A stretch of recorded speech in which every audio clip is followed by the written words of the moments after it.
Donc j'avais fait un espèce de schéma comme ça, d'accord. Mon schéma, je sais pas, ça ressemble à ça si je me trompe pas ou. Ouais. Non, pas du tout. Ah, c'était un truc en forme de sinus, quoi. J'avais fait un truc en forme de sinus, là, comme ça. Voilà, ok. Et j'avais dit donc que grosso modo, ici, vous aviez des points de rebroussement, d'accord. Et que les étaliers, c'était tout ce truc-là. D'accord. Donc j'avais mis des couleurs, j'avais mis 2 0 qui étaient comme ça, je suppose. Voilà. Je sais pas trop, mais enfin, voilà, vous avez des couleurs. Oui. J'avais appliqué quoi? État accessible.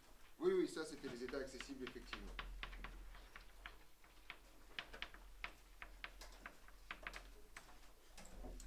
Alors, donc je vais continuer. En fait, vous voyez donc ici, mes états accessibles sont limités globalement, d'accord. Par contre, si je fais exactement le même, donc ça, je vous rappelle que c'est l'énergie potentielle en fonction de mon paramètre générique X. Par contre, si je fais exactement le même dessin, ou en tout cas si j'ai la même énergie potentielle, d'accord, qui ressemblait à ça, mais que mon énergie mécanique, je la mets ici, mon énergie initiale E0, d'accord, et bien vous voyez en fait que tout d'un coup, il n'existe plus de point de rebroussement. Après, on ne sait pas trop ce qui se passe là-bas, d'accord, ça se trouve, il va se passer quelque chose, mais vous voyez qu'en fait, ici, bah, les étaliers, les états accessibles, je vais y arriver, les états accessibles, en fait, sortent de votre... Alors, ce truc-là, par exemple, ça s'appelle un puits de potentiel. D'accord. C'est comme un potentiel, puis un puits. Voilà. Et donc, en fait, en fonction de la valeur initiale qui vous donnez à votre système, vous n'avez pas du tout les mêmes accessibilités. Physiquement, c'est quelque chose que vous connaissez déjà, en fait. Si vous avez une cuvette et vous lancez une bille avec une vitesse initiale, vous voyez qu'elle va rester dans la bille, dans la cuvette, si jamais votre vitesse n'est pas assez importante. Et si par contre, vous donnez une vitesse plus grande, en fait, il va se passer. Ici, vous voyez qu'en fait, la vitesse n'est jamais nulle. Au minimum, en fait, l'énergie cinétique, ça va être là. Donc vous pouvez lire, en fait, littéralement ici, ça c'est l'énergie cinétique minimale. C'est la valeur minimale de l'énergie cinétique. Et pareil, ici, vous allez avoir votre énergie cinétique maximale. Tout simplement par transfert entre l'énergie potentielle. Donc, lors d'un mouvement, ça c'est un théorème qui est quasiment trivial une fois qu'on a compris que EC plus EP est une constante. En fait, quand l'énergie potentielle est minimale, bah, votre énergie cinétique elle est maximale. Et inversement, tout simplement parce que bah, vous avez versé sa fruit camion. Du coup, vous avez juste appliqué l'exemple avec oui, c'est ça. du coup, la vitesse est stable quand elle monte. Bah, sauf si tu as assez de vitesse en fait. Ah oui, ok. La vitesse s'annule ici. Là, on est d'accord que ici, ton énergie cinétique maximale elle est là, et après, ton énergie cinétique minimale elle vaut 0. D'accord. Mais si tu as assez de vitesse, tu vas sortir. Hop là. Tu vas passer de l'autre côté. C'est ça l'idée. Dans le principe. On est d'accord là-dessus? C'est l'idée de prendre de l'élan. Cette histoire-là. On est au clair là-dessus? Et donc vous voyez en fait qu'en fonction de la tronche de l'énergie potentielle, vous pouvez avoir plusieurs configurations. Et ces deux configurations, ça va fonder les définitions qui arrivent. La première chose, c'est que si l'ensemble des états accessibles est borné, donc les états accessibles, alors petite remarque, les états accessibles, vous voyez que si ça redescend de l'autre côté, il y en a aussi un intervalle là-bas. Donc les états accessibles, c'est toujours à partir d'une position initiale donnée. D'accord, si vous ne pouvez pas assez mieux, vous ne pouvez pas assez mieux. Donc on a défini les états accessibles. On avait défini les points de rebroussement et pas les gars. C'est accessible à vérifier le PX. Oui, c'est ça, oui. C'est bon, ok, d'accord. Donc, l'idée est la chose suivante. Donc, si l'ensemble des états accessibles est borné, on parle d'étalier. Voilà. Donc, un étalier, ça va être celui-là. D'accord. Donc, vous pouvez compléter sous ce graphique-là. D'accord. Ça, c'est un étalier dans ce truc-là, puisque en fait, vos états accessibles sont dans un intervalle donné. Au contraire, les états accessibles ici, donc je vais mettre la définition. Sinon,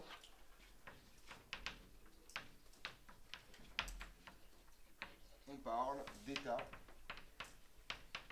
de diffusion. D'accord.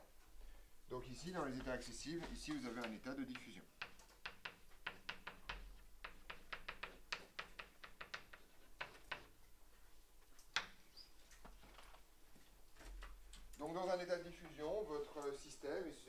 s'éloigner infiniment de sa position initiale, alors que dans un état lié, il va être obligé de revenir parce qu'il va être accroché quelque part.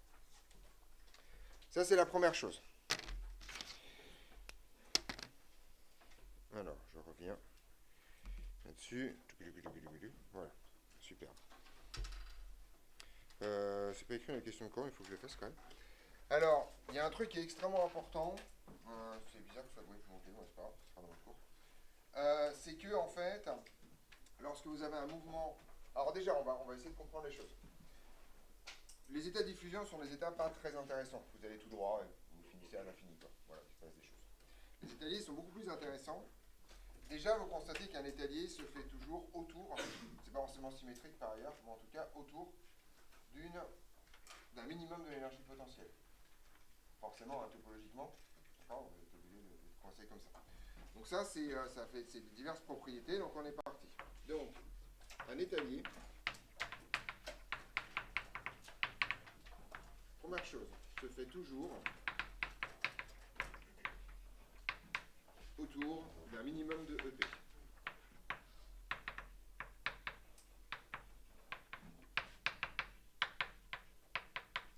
Entre deux valeurs que je vais appeler xmin et xmax. Ça, c'est la première chose. La deuxième chose, c'est qu'en fait, si vous voulez, on va dézoomer beaucoup, votre système est a priori régi par une équation différentielle. D'accord? Voilà. Qui peut être non linéaire, qui peut être dégueulasse, mais ça, c'est pas la question. Cette équation différentielle est par essence de la mécanique d'ordre 2. Et donc, vous savez que vous avez une solution unique à cette équation différentielle si vous avez deux conditions initiales similaires. D'accord? Si vous avez deux conditions initiales données, pardon. Or, vous voyez que dans un état initial, vous arrivez par exemple à Hermine avec une vitesse nulle. Ça, c'est une des conditions initiales. Alors, elle n'est pas forcément initiale, mais il y a un instant où vous êtes en Hermine avec une vitesse nulle. C'est un point de rebroussement. Vous repartez dans l'autre sens, puis vous revenez. Vous revenez exactement à Hermine avec une vitesse nulle. Autrement dit, vous pouvez redéfinir une origine des temps et dire en fait, ça c'est mon origine, et vous allez avoir exactement le même mouvement, parce que vous avez la même équodif et les mêmes conditions initiales. Si vous refaites deux fois la même chose au bout d'un certain temps, ça signifie que votre mouvement il est périodique. D'accord? Donc, le mouvement dans un état lié, il est forcément périodique. Tout simplement parce que vous revenez toujours au même état initial au bout d'un certain temps. Vous n'avez aucune idée de la période, mais en tout cas, il est forcément périodique. Oui. Non, il n'y a pas de léger écart, on est dans un mouvement conservatif. Donc, il n'y a pas de léger écart, justement. D'accord? Voilà. Donc, le mouvement est alors périodique. D'accord? C'est assez important. Alors, petite remarque, il y a aussi un truc qui est extrêmement important, c'est le fait que les équations de la mécanique sont réversibles. Autrement dit, si vous faites une équation différentielle de la mécanique et vous changez t en moins t, vous avez la même chose. D'accord? Vos conditions finales deviendront vos conditions initiales. Alors ça, c'est un truc hyper subtil, et ça vous montre qu'en fait, que la période, c'est deux fois le temps pour aller de Hermine à Rmax. Enfin, de Xmin à Xmax. En fait, ça prend le même temps d'aller de Xmax à Xmin, quoi qu'il arrive, que de Xmin à Xmax. Parce que vous faites exactement le même chemin, dans l'autre sens, de façon complètement réversible. Encore une fois, il n'y a pas de froncement dans cette histoire, c'est un autre délire, ça se passe pas pareil. D'accord? Le mouvement est alors périodique, avec la période qui vaut deux fois le temps de Xmin à Xmax. Alors faites attention, par contre, ça n'est pas forcément 4 fois le temps pour aller de Xmin jusqu'au minimum. La courbe de l'énergie potentielle n'est pas forcément symétrique. Donc ça, c'est rigolo. Et bien sûr, ça c'est trivial. Donc, Xmin et Xmax sont des points de rebroussement. Ça, c'est obligatoire.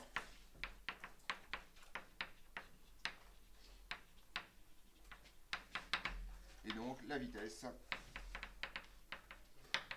I est nulle, ainsi que EC. Et on a EP de Xmin qui est égal à EP de Xmax qui est égal à E0. Autrement dit, c'est là où votre énergie potentielle fait le plein. Ouais. Quand vous parlez de périodicité, c'est au niveau purement énergétique. Non, au niveau temporel. Ah, Non, non, c'est périodique temporellement. au niveau de enfin, tout ce qui est trajectoire, vitesse, tout. Tout, c'est périodique. C'est temporellement périodique. Autrement dit, tu mets le même temps à chaque fois. Parce que grosso modo, tu fais un aller-retour, ça t'a donné un temps donné, et ensuite tu repars exactement avec les mêmes conditions initiales. Tu as le même système, la même énergie potentielle, les mêmes forces, les mêmes conditions initiales, tu vas faire la même chose. Ah, ok, mais il faut qu'après on joue dans l'autre sens, parce que si on. Non, non, mais c'est que tu fais d'abord un aller-retour, ça t'a pris un temps donné, et quand tu refais l'aller-retour, ça te prendra le même temps. Ah, parce que si c'est borné, c'est obligé qu'il y a. Ça peut pas. C'est borné, quoi. Borné. C'est borné, c'est borné. Sinon, ça revient en arrière. Ah oui, c'est borné comme ça, c'est. Non, mais c'est borné en fonction de x, du coup, pas en fonction de. Ah bah oui, mais c'est le principe d'un Italier, c'est ça l'idée. Ouais. Si on a des frottements, est-ce que ce serait artériologique? Ça serait... Alors non, en fait, ça dépend. Si tu as des frottements suffisamment faibles, ça va descendre doucement, donc ce sera pseudo-périodique. D'accord? Si tu as des frottements très forts, au bout d'une période, tu te retrouves au fond, et ça sera du apériodique. Voilà, c'est ça l'idée. Donc vous retrouvez les régimes standards de l'ordre 2, avec un truc comme ça en fait. Avec des frottements, en fait, votre plafond il descend doucement, enfin doucement ou pas doucement. S'il y a beaucoup de frottements, tu vas partir et ton énergie mécanique elle va descendre en même temps. Et grosso modo, si tu n'as pas le temps d'atteindre ton minimum avant que ton énergie mécanique ait atteint ton minimum, tu as un mouvement apériodique. Blanc. Si jamais ça descend un peu plus lentement, tu vas te cogner d'abord puis tu vas revenir, et là tu as un mouvement pseudo-périodique. Si ça descend très lentement, tu vas avoir le temps de faire plein d'allers-retours. D'accord? Donc voilà. Et donc le facteur de qualité, tout d'un coup, comme je l'ai laissé échapper plein de fois pendant le cours d'électrocinétique, traduit l'absence de frottement. Globalement. C'est ça dont on parle là pour le coup. On va faire des exemples, vous inquiétez pas. On est d'accord là-dessus? Et il y a un troisième truc extrêmement important dans cette histoire. Voilà.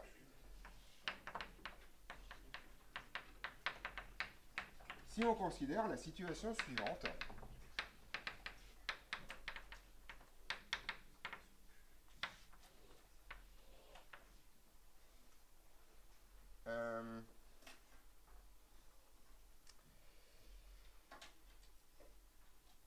non, j'ai pas. Ouais, si on considère la situation suivante, comment je le fais? Non, j'ai pas faire ça comme ça. Voilà.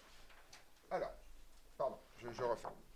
Alors maintenant, en fait, on va s'intéresser aux extrémums de l'énergie potentielle. D'accord? Donc, considérons maintenant. D'ailleurs, il s'appelle comment le paragraphe en fait? Parce que cette transition. Ouais. Et il n'y a pas un petit 1? Il y a un petit 1 déflexion et le petit 2 contrainte. D'accord, ok, d'accord. Petit 3, voilà, parce que là c'est ça dont on parle. Position d'équilibre. Je me disais bien que. Voilà. Alors, si vous vous souvenez bien, la définition d'une position d'équilibre, c'est une situation où, en fait, vous posez votre système à un endroit donné, et que, si vous le posez, c'est-à-dire vous le déposez là sans vitesse quelconque, et bien, il va rester dans son immobilité. Ce qu'on avait vu, c'est que la conséquence de l'existence d'une position d'équilibre, c'est que à cet endroit-là, ou à ce moment-là plus exactement, la somme des forces doit être égale à 0, parce que sinon votre système il bougerait. On est d'accord là-dessus? Donc, dans une position d'équilibre,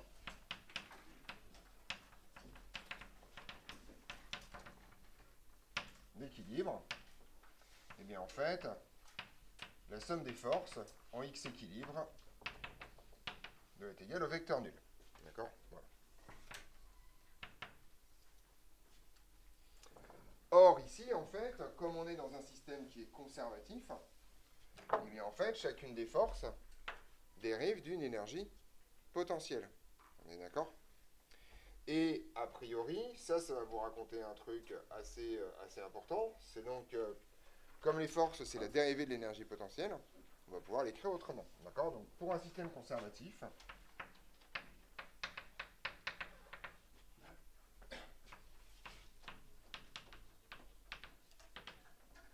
d'accord, ça signifie donc en fait que. Alors, la somme des forces, je vous rappelle que c'est la résultante des forces extérieures.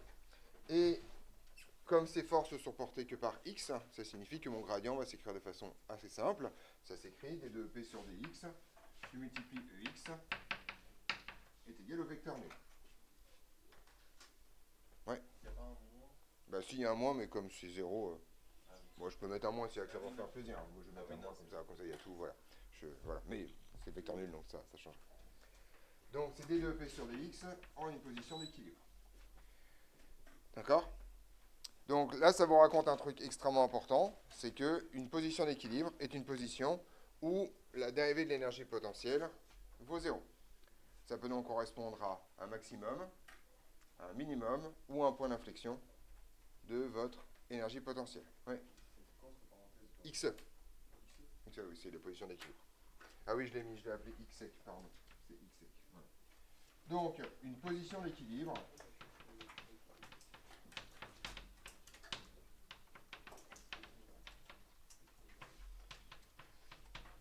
correspond à d2p sur dx en xe est égal à 0. Et en fait, sur une courbe, des situations comme ça, vous en avez que 3 possibilités. Vous avez cette position-là, d'accord? Donc c'est-à-dire que grosso modo, vous allez tomber sur un minimum de la courbe. Vous avez cette possibilité-là.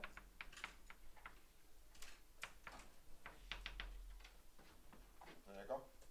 Et la troisième possibilité qui est assez rare, mais qui existe, mathématiquement en tout cas, il n'y a pas de problème, c'est ce truc-là. D'accord? Voilà.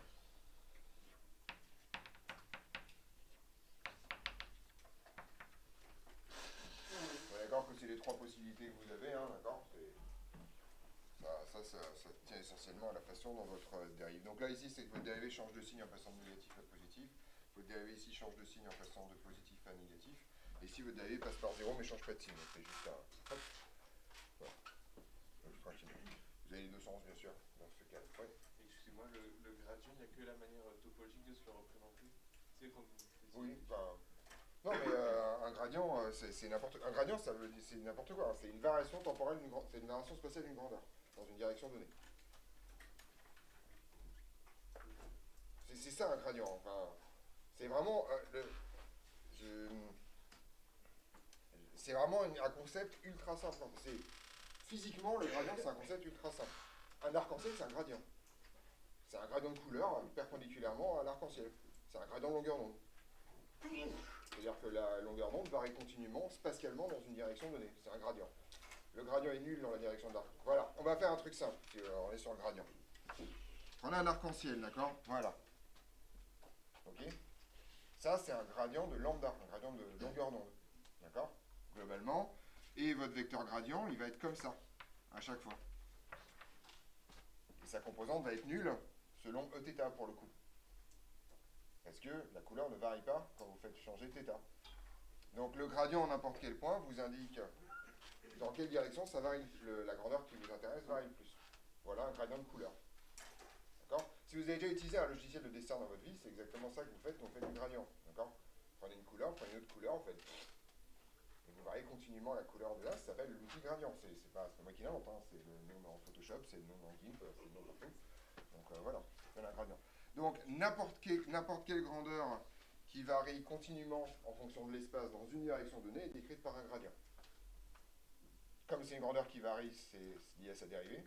Et comme c'est directionnel, il y a un vecteur unitaire qui se promène. Et un gradient de température, c'était quoi? Un gradient de température, c'est exactement la même chose. D'accord? La position C'est la définition d'un gradient. Un gradient de température, c'est à travers une vitre. À travers un mur, par exemple, il y a un gradient de température. À travers un mur, tu as un mur comme ça. Ici, tu as la température de l'extérieur. Ici, tu as la température de l'intérieur. Et la température, à l'intérieur, eh ben, elle diminue graduellement. D'accord? Tout ça, c'est le même pot, hein, graduellement, gradient, tout ça. D'accord? Et donc, si tu es extérieur, là en ce moment c'est en hiver, donc tu es extérieur, c'est plus froid, d'accord? Ton gradient, il est comme ça. Ça, c'est grade de T. Ton gradient, il pointe vers les températures les plus hautes. Ça, c'est grade de T. Voilà. Oui? C'est le modèle qui chauffe. Personne n'a dit que c'était le flux thermique, ça. J'ai dit que c'était le gradient de la température. Différent du gradient Non, ça, c'est le gradient de la température. contre, effectivement, tu as une loi qui te raconte que le flux thermique J, c'est moins lambda grade de T. C'est la loi de Fourier. Effectivement, le flux thermique est dans l'autre sens que le gradient. Oui. En fait, je comprends pas. Parce que là, vous l'avez orienté de T extérieur jusqu'à. Oui, parce que c'est le gradient, c'est comme une dérivée, ça pointe vers les hautes températures. Du coup, c'est la variation de. C'est la Ah oui, vers les hautes. haute température. La haute température. D'où le fait qu'il y a un moins. Là. Il y a un moins là parce qu'effectivement l'énergie va du chaud vers le froid et pas du froid vers le chaud. Donc on ne voit pas le gradient qui est la cause, avec la conséquence que le flux thermique. C'est ouvert ça l'année prochaine, ça va être forêt. Ouais. Si on a un point minimum, toutes les flèches gradients sont vers l'extérieur. Tout à fait. Bah tiens, moi je voulais y passer du temps sur le gradient. Prenons un truc simple, prenons un objet lourd, genre la Terre. D'accord? Et bien la Terre a un gradient d'énergie potentielle, on est d'accord? Et ça vous le savez, tout simplement parce que comme la force de gravitation elle est toujours comme ça, d'accord? On est d'accord que la force de gravitation elle est comme ça. Et que la force c'est moins le gradient d'énergie potentielle partout, ça vous raconte qu'en fait, votre gradient, il y a des moins tout le temps dans les gradients, toujours. Parce qu'on aime bien que ça pointe vers les plus bas et le gradient structurellement pointe vers le plus haut. D'accord? Le gradient de l'énergie potentielle, il est comme ça.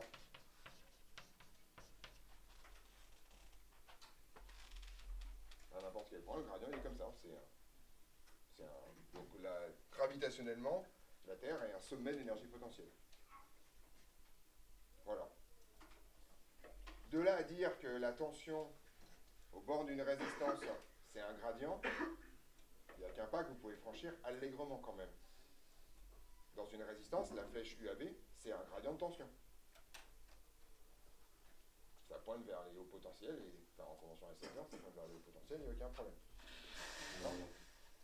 Dès que vous mettez une flèche en disant vous avez une grandeur qui varie de là jusqu'à là tout droit, c'est un gradient en fait. Et vous pouvez faire ça avec n'importe quoi, hein. Enfin, littéralement. C'est vraiment, le gradient, c'est un outil que vous allez utiliser énormément, en fait, que vous utilisez littéralement tout le temps, quoi, globalement. Ouais. Et ça suffit la variation du potentiel électrique dans un dipôle. Ah oui, complètement, oui. Bah, on l'a fait, c'est le début, en fait. C'est quand j'ai écrit que les champs électriques, c'est la dérivée. Vous savez qu'un jour, j'ai écrit que le champ électrique, c'était la dérivée du potentiel? Ah non, justement, je ne l'ai pas fait cette année. J'ai dit que c'était juste divisé par la longueur, c'est ça. Bon, la vraie formule, c'est que le champ électrique, c'est moins le gradient du potentiel électrique. Le gradient, ça pop dans tous les sens. Hein. Si ça pop dans tous les sens, c'est vraiment parce que c'est la génération de la dérivation à l'espace. Donc, comme la dérivation, ça pop partout et que l'espace, c'est l'endroit où on vit, bah, t'es obligé quand même. D'accord? Donc voilà, pour vous, c'est juste un truc unidimensionnel ici. J'en étais où? Voilà. Alors, ce qui va m'intéresser maintenant, c'est cette situation-là. D'accord? Donc en fait, déjà, c'est de résumer ça, une position d'équilibre. Et donc, en général, donc je vire ce cas-là qui est extrêmement rare pour le coup. Et donc, en général, un maximum ou un minimum de l'énergie potentielle.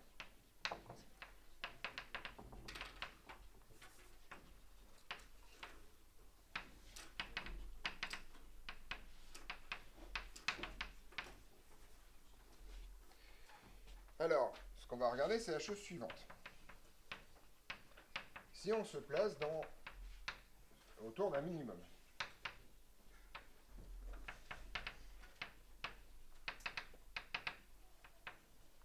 si on se place autour d'un minimum, on va essayer juste de faire un dessin et de comprendre ce qui se passe.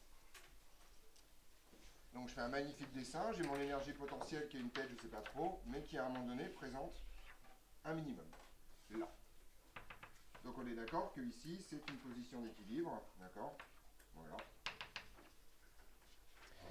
Et maintenant imaginons que je me place en ce point. Donc là je vais essayer d'étudier l'équilibre, d'accord? C'est-à-dire que je me place en ce point-là avec une vitesse nulle. D'accord? On est d'accord que c'est ça la définition d'une position d'équilibre? Je me mets dans la position avec une vitesse nulle et ce truc-là ne doit pas bouger. D'accord? Donc, on est ici avec V égale 0. Qu'est-ce que ça vous raconte sur l'énergie mécanique? Ouais.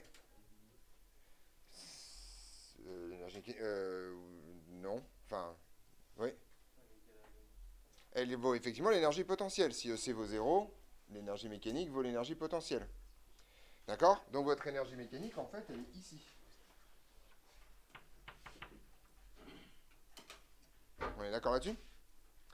Ça signifie donc que vous êtes dans un état lié, sans aucune forme de problème. Et vos points de rebroussement, c'est quoi? C'est XC que vous avez rien, en fait. Grosso modo, votre intervalle de points accessibles est réduit à une seule valeur. Et vous ne bougez pas. Et comme vous ne pouvez pas bouger, bah, ça veut dire que, avec ce truc-là, si vous faites rien de plus, vous êtes dans une position d'équilibre, a priori. Alors, l'idée, alors, on est d'accord là-dessus. Alors maintenant, imaginons que je donne une petite perturbation à ce truc-là. D'accord? Je lui donne une petite pichenette, mais pas un truc énorme. Vous vous souvenez de la définition de la stabilité des positions d'équilibre? Si vous avez une petite perturbation, le truc va revenir. Qu'est-ce qui va se passer dans mon graphique? Ouais. Si vous n'avez pas une assez grosse pichenette pour que ça dépasse. Alors, j'en donne une toute petite. C'est ça l'idée. Donc, grosso modo, E0 va monter un tout petit peu, et mon système, il va faire quoi? Il va osciller, en fait, autour de ma position d'équilibre. D'accord? Donc, ça veut dire que mon système va revenir sur ma position d'équilibre. Ça, c'est donc que cette position d'équilibre est une position d'équilibre stable. D'accord? Voilà. Donc, en gros, si on injecte epsilon dans ce système,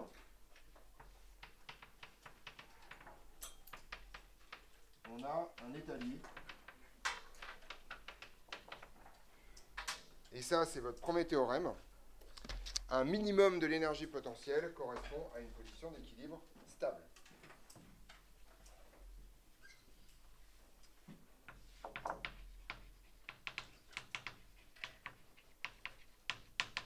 Un minimum de EP correspond à une position d'équilibre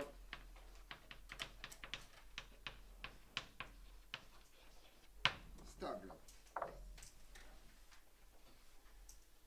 D'accord? Si je fais le même raisonnement, je vais pas, là vous allez vite comprendre, si je fais le même raisonnement là-haut. Ouais. L'énergie cinétique est nulle, l'énergie potentielle est minimale. Oui, là oui. Et du coup, dans ce cas-là, Là, il n'y a rien qui bouge. il n'y aura plus rien. Là, il n'y a rien qui bouge. À droite, il n'y aura pas de. La courbe que vous avez tracée à droite, elle sera. Enfin, là, il ne bouge pas, juste après. Non, mais ça, c'est l'énergie mécanique, c'est pas le mouvement, ça. Je trace pas le mouvement, là. D'accord? Ça, c'est mon énergie mécanique. Si je fais le même raisonnement en haut, je mets un petit epsilon, avec mon énergie cinétique, elle va monter un peu, le truc va se mettre à bouger, et puis ça va se casser la gueule, parce que ça va partir, d'accord? Pareil avec le point d'inflexion. Vous voyez que si je mets un peu d'énergie cinétique ici, alors avec un peu de chance, ça va partir par là, ça va revenir, mais vous voyez que dès que ça va basculer de l'autre côté, vous allez basculer dans un état de diffusion. Donc, autrement dit, tous les autres cas sont des positions d'équilibre instables. Tous les autres équilibres sont instables.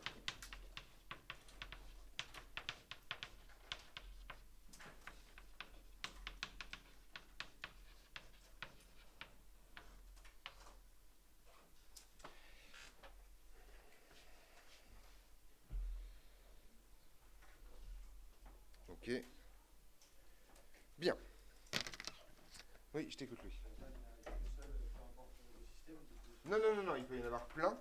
Alors, là, on peut dérouler des petits théorèmes un peu à la con. Votre énergie potentielle étant une fonction essentiellement dérivable, elle est donc forcément continue. D'accord? C'est un argument quand même qu'on utilise extrêmement souvent. À partir du moment où votre énergie potentielle est une fonction continue, ça signifie plein de choses. Si vous avez un... Donc, on oublie les points d'inflexion qui foutent toujours un peu la zone. D'accord? Ça, c'est des cas rarissimes, globalement. Mathématiquement, ils existent, mais physiquement, ils n'existent pas. Ça signifie que si vous avez un minimum, d'accord, ça donne une position d'équilibre stable, et vous avez une position d'équilibre juste après. Vous voyez qu'en fait, là, il y a un truc topologique hyper fort auquel il faut réfléchir un jour dans sa vie. Si vous avez une fonction continue, vous ne pouvez pas avoir deux minimums successifs sans passer par un maximum. Là, vous prenez un minimum, vous avez un autre minimum, mais vous voyez que vous ne pouvez pas avoir un truc comme ça ici et un truc comme ça ici, sans à un moment donné faire un demi-tour, quoi, globalement. C'est juste pas possible, cette histoire. Autrement dit, dans un système, si vous avez n positions d'équilibre, elles sont alternativement stables et instables. Si on a une stable, la suivante est forcément instable, la suivante est forcément stable, la suivante forcément instable, etc., etc. Vous pouvez avoir plein de positions d'équilibre dans un système, c'est pas un problème, d'accord? Voilà. Si vous n'en avez qu'une seule et que ce système existe, elle est stable, parce que sinon, bah, pouf, voilà, il y a tout qui dézingue. Et c'est ça l'idée, voilà. Samy, je te dis. Du coup, on peut quand même avoir une position d'équilibre stable, même si on n'est pas avec une énergie potentielle un minimum. Non. C'est impossible. Minimum position stable, c'est minimum de l'énergie potentielle. Voilà. Ouais. Imaginons on prend une très longue ligne droite, Ouais. avec une descente à la fin, et que notre point il est là. Et ben, dès que tu mets un peu de vitesse, il va tout droit, et il n'y a pas de frottement, d'accord?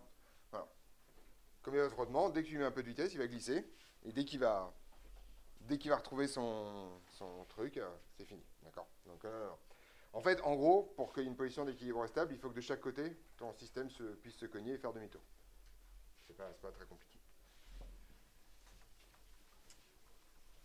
Je tiens à vous montrer à quel point ce truc est extrêmement puissant. C'est-à-dire que vous avez un système hyper compliqué avec des forces dans tous les sens, des machins, etc., etc.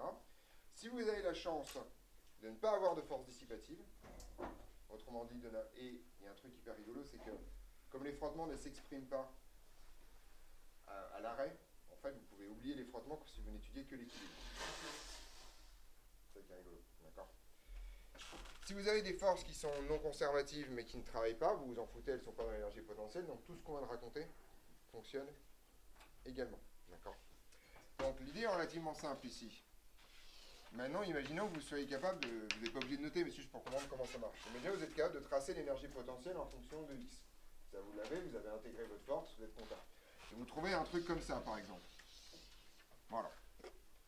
Énergie potentielle bizarre, voilà, ok.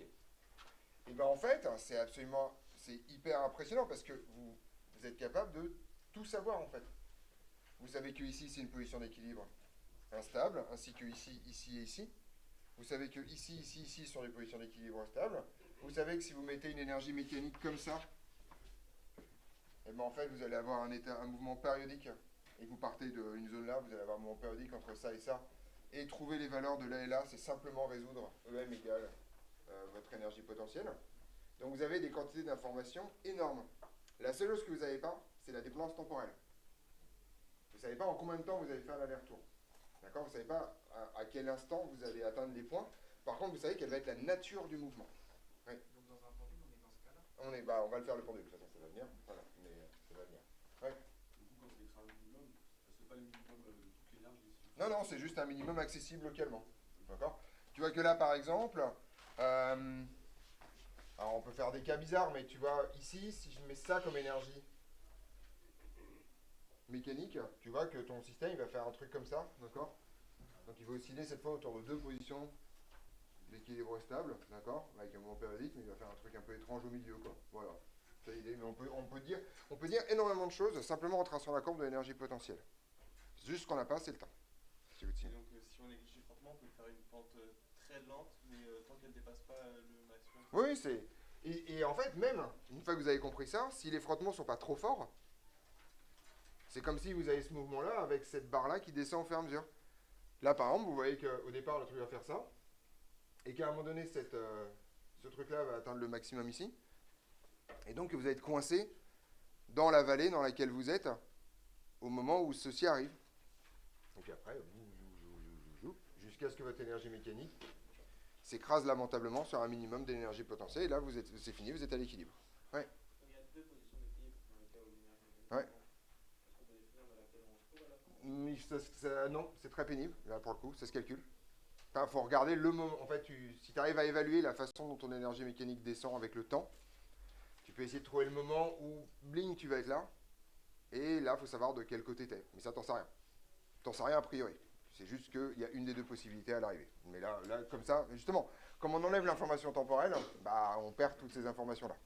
Ouais, Simon. Et est-ce que, comment dire, si on a un mouvement comme ça qui aussi, ou je sais pas, vous voyez le pendule avec le boulet, est-ce qu'il y a un moment, il y a un équilibre, où ça arrive jamais, où il y a des micro-mouvements? S'il n'y a pas de frottement, il n'y a pas d'équilibre.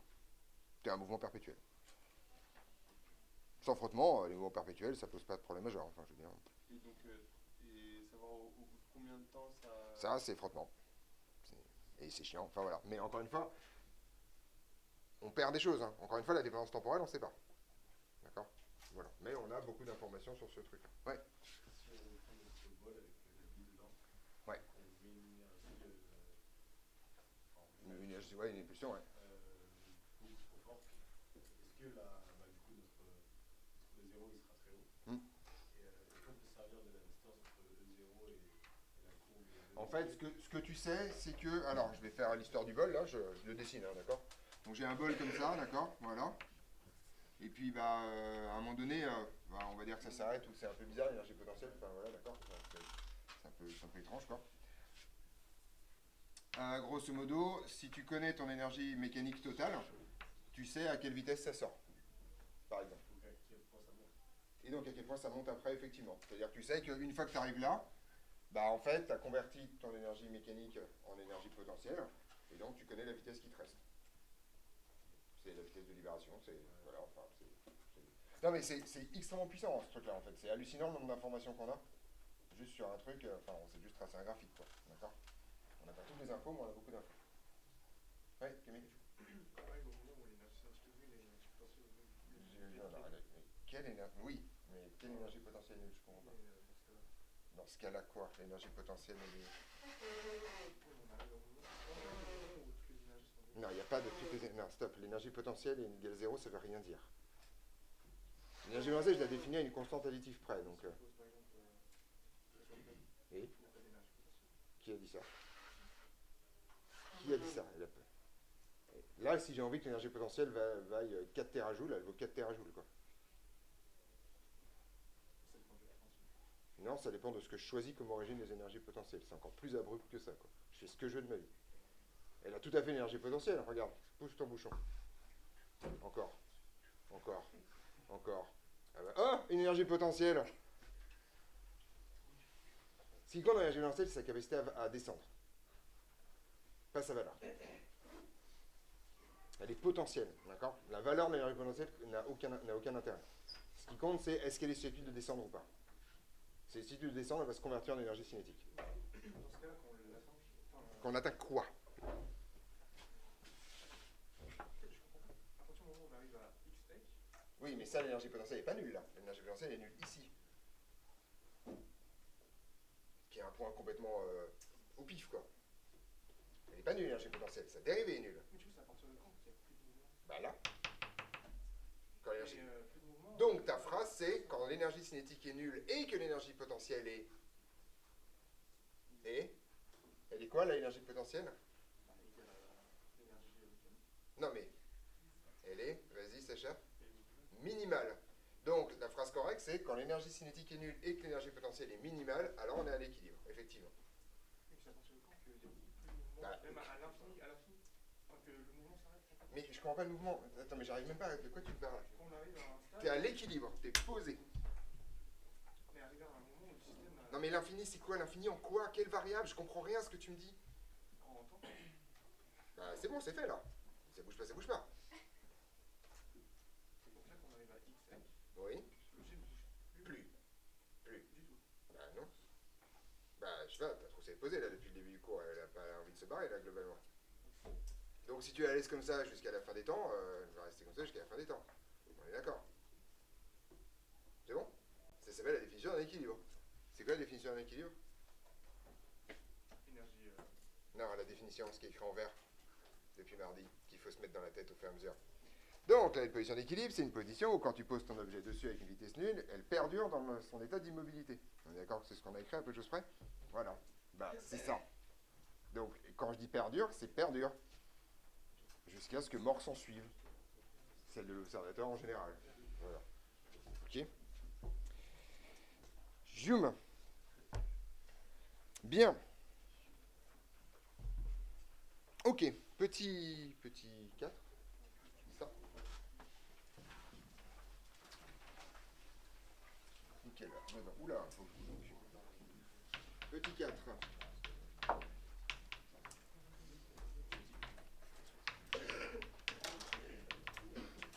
Quelques techniques supplémentaires.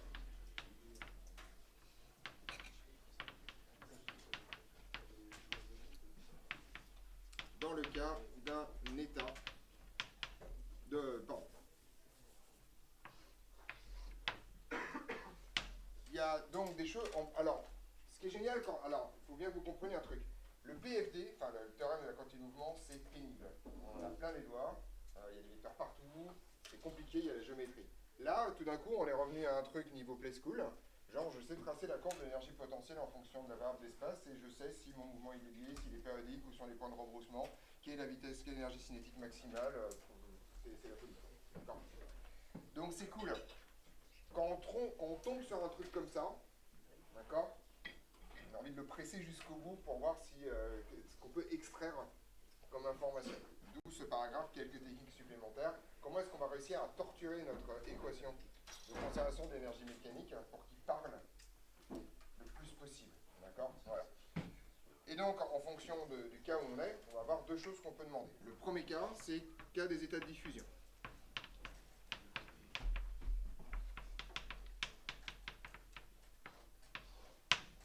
D'accord. Voilà.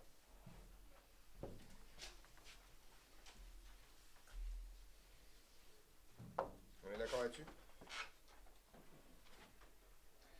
Alors, les états de diffusion, dans ce cas, en fait, ça vous raconte que, globalement, vous avez toujours de l'énergie cinétique à revendre. Autrement dit, dans les états accessibles, l'énergie cinétique ne s'annule jamais. D'accord? Voilà l'idée. Dans ce cas, en fait, donc, l'énergie mécanique est toujours plus grande que EP max. Alors, je triche un peu, c'est pas forcément vrai, vous pouvez avoir un côté où c'est pas le cas et puis de l'autre côté ça va marcher, mais à un moment donné, de toute façon, vous allez finir par avoir un truc qui trace dans ce cas-là. Je vous donne le cas bizarre, imaginons par exemple que vous avez un truc comme ça.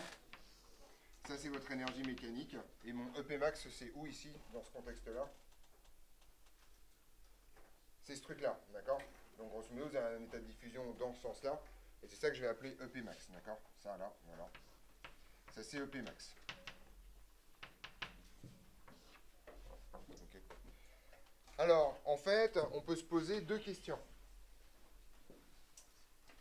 Ça vous raconte que l'énergie mécanique minimale pour avoir un état de diffusion, c'est tout simplement quoi? Si je veux être en état de diffusion ici, il faut que E0 soit, c'est ce que j'écris, EP max, d'accord? Donc en fait, ça, c'est un truc assez important. À partir d'une position initiale, on peut donc calculer la vitesse minimale qu'il faut pour être dans un état de diffusion.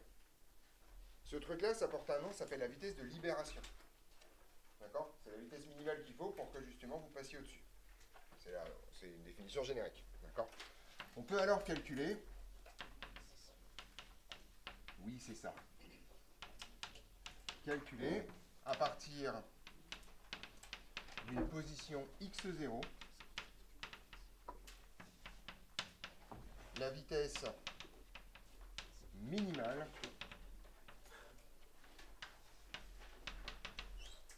qu'il faut pour être en état de diffusion.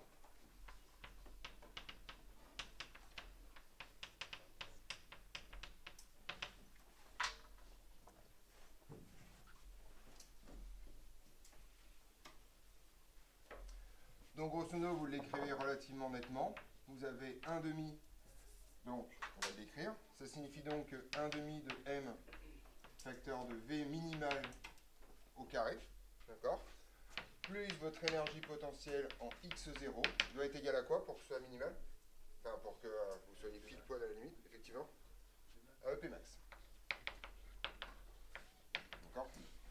Voilà. Et donc, vous avez une espèce de formule qui vous raconte la chose suivante, que la vitesse minimale, c'est égal tout simplement à m sur 2, une petite racine, de EP max moins EP de x0. Et ça, c'est votre vitesse minimale pour être dans un état de diffusion. D'accord. Qu'est-ce que j'ai fait? Oui, 2 sur, tout à fait. Sinon, c'est pas bon. Voilà. Vous n'êtes pas obligé de l'apprendre par cœur, mais la méthode est relativement simple à connaître. Donc cette vitesse est appelée vitesse de libération.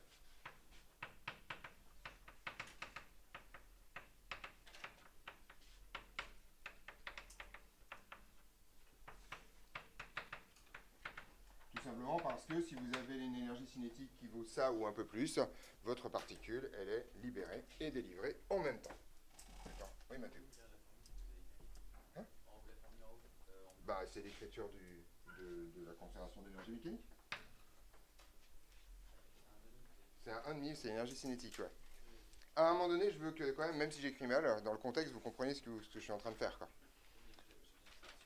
C'est un demi. Oui. Si on a un pendule qui est sous vide, est-ce Oui. que, Oui. Ici on néglige les frottements Oui, solides, oui. il est continu? C'est un magnifique mouvement perpétuel. Une des preuves, c'est que si tu le filmes et que tu passes la vidéo à l'envers, tu verras pas la différence.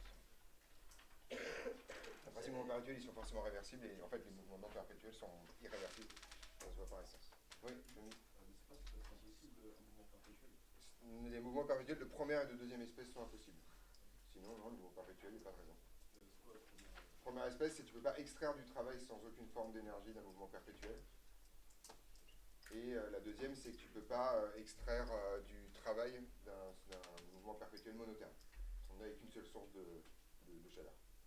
Forcément deux sources de chaleur. Un moteur, voilà. Mais sinon, un mouvement perpétuel, ben ouais, un moteur, c'est un mouvement perpétuel. Si vous avez assez d'essence pour le faire tourner, ça tourne pour l'éternité.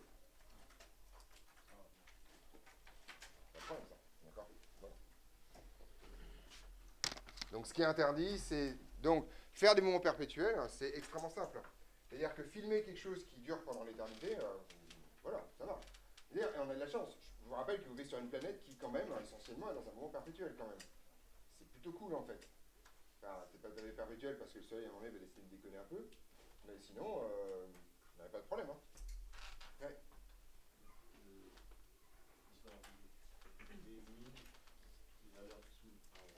En gros, si tu es en dessous de Vmin, tu vas avoir un étalier. Et ça va revenir au truc. Et si tu es au-dessus de Vmin, ça va sortir et ça va aller jusqu'à l'infini. Voilà. Bah oui, sinon c'est borné. Si ça va pas jusqu'à l'infini, si ça ne va pas jusqu'à l'infini, c'est que ton mouvement il est borné, donc que tu es dans un étalier. Autrement dit que quelque part il y a un maximum qui t'attend et que tu n'avais pas vu. Voilà, ça y est.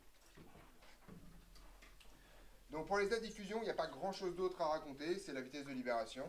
Voilà. Vous pouvez trouver la vitesse finale atteinte qui est tout simplement l'énergie mécanique moins l'énergie potentielle en l'infini. Pas très intéressant, mais voilà ce qui se passe. Le plus intéressant, c'est le cas des étaliers.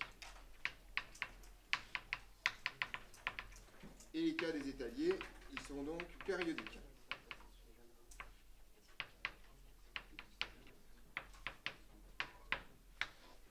Donc ça, c'est un rappel, hein, c'est pas une précision. Les étaliers sont forcément périodiques, ils sont forcément autour d'une position d'équilibre stable. D'accord? Autour de XE stable. Et là, on va faire deux choses. La première, c'est la chose suivante. On a dans ce cas que 1 demi de mv carré plus EP de x est égal à donc E0. Voilà, c'est pas uniquement dans ce cas-là, d'accord? Mais on sait qu'il y a un moment donné,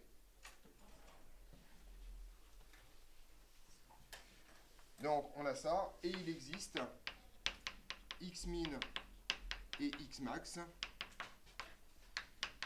appartenant à R carré, tel que globalement, en fait, EP de x min est égal à EP de x max est égal à E0. Autrement dit, c'est des points où la vitesse vaut 0. On est d'accord là-dessus? Comment ils s'appellent ces points? Ouais. C'est les points de rebroussement, d'accord? C'est toujours les mêmes. On est bien là-dessus? Voilà. Alors en fait, comme ce mouvement est périodique, je me dis, tiens, est-ce qu'il n'y aurait pas moyen d'extraire la période de ce truc-là? Alors quand on regarde ça de loin, on se dit, ouais, mais il n'y a pas de temps dans cette histoire. On est d'accord? Tout ça, c'est que la position. On est d'accord? L'énergie potentielle dépend en tout cas du temps via x, d'accord? Et en fait, il y a un endroit où il y a du temps qui est caché. Ouais. Dans la vitesse, effectivement, mais comment? Effectivement, en dérivé, alors vous allez voir, on va faire un truc absolument génial, d'accord? On peut écrire. Alors, petite remarque déjà, est-ce que vous êtes donc d'accord que EP de x, quoi qu'il arrive, est plus petit que E0? D'accord? C'est la vitesse maximale, d'accord? D'accord? Et quel que soit x appartenant à x max, x min, x max, et bien en fait, l'énergie potentielle est inférieure ou égale à E0. C'est contraint, mais ça c'est obligatoire parce que l'énergie cinétique est positive. Hein. C'est pas du tout un scope. Ce que je vais faire, c'est que donc en fait, je vais utiliser la même bricole que ça. On a donc que V carré, c'est égal à racine de m sur 2, facteur de E0 moins EP de x. Ça, c'est la même formule que celle que je me plante une deuxième fois. De la même façon, c'est 2 sur m, pardon, facteur de E0 moins EPX. Oui, il n'y a pas de racine encore. Il n'y a pas encore la racine, je vais y arriver. Non, c'est V carré. J'ai juste, je fais les épisodes d'après là-bas. Or, V, c'est égal à d de x sur dt. Et donc là, ce que je vais faire, c'est que je vais me restreindre à la partie du mouvement qui va de x min à x max. Autrement dit, x croît de x min à x max. Sur le chemin de x min jusqu'à x max, et bien en fait, dx sur dt est positif ou nul. Vous êtes d'accord? En fait, grosso modo, vous croissez de la valeur minimale à la valeur maximale. dx sur dt, d'accord? On est d'accord là-dessus? Et donc,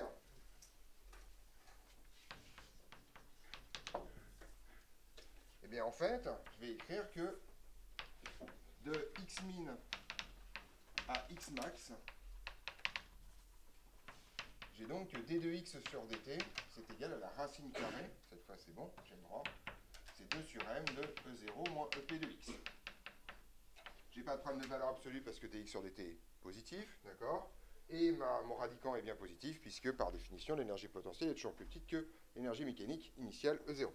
Jusque-là tout va bien. Et là je vais faire un truc que vous n'avez jamais vu, je vais faire ce qu'on appelle une séparation des variables. Autrement dit, donc dt est égal à dx sur racine de 2 sur m, facteur de E0 moins EPX. D'accord? Petite remarque pour celles qui se disent, oui mais attendez, de temps en temps, EP de x ça vaut 0, et là vous êtes initialement divisé par 0 quand même. On est d'accord? Il s'avère qu'en fait c'est une forme indéterminée, parce qu'à ce moment-là, en fait, je rappelle que tout dx aussi tend vers 0, puisque dx sur dt tend vers 0 également. D'accord? Donc dans ce cas-là, vous avez un petit souci. Alors, cette technique-là, ce qu'on appelle la technique de séparation des variables, c'est une technique qu'on va revoir en chimie, par ailleurs, en cinétique chimique. Entre autres, que vous avez peut-être déjà vu, je ne sais pas, en maths, vous n'avez pas croisé ça encore, la technique de séparation des variables, si vous avez vu ça. Ça, en fait, vous avez un théorème qui vous raconte que si vous êtes capable de faire ça, avec une égalité où d'un côté, vous avez tout ce qui est en t, et de l'autre côté, tout ce qui est en x, alors en fait, une primitive de ça en t est égale à une primitive de ça en x à une constante près. Ça, c'est un des deux théorèmes.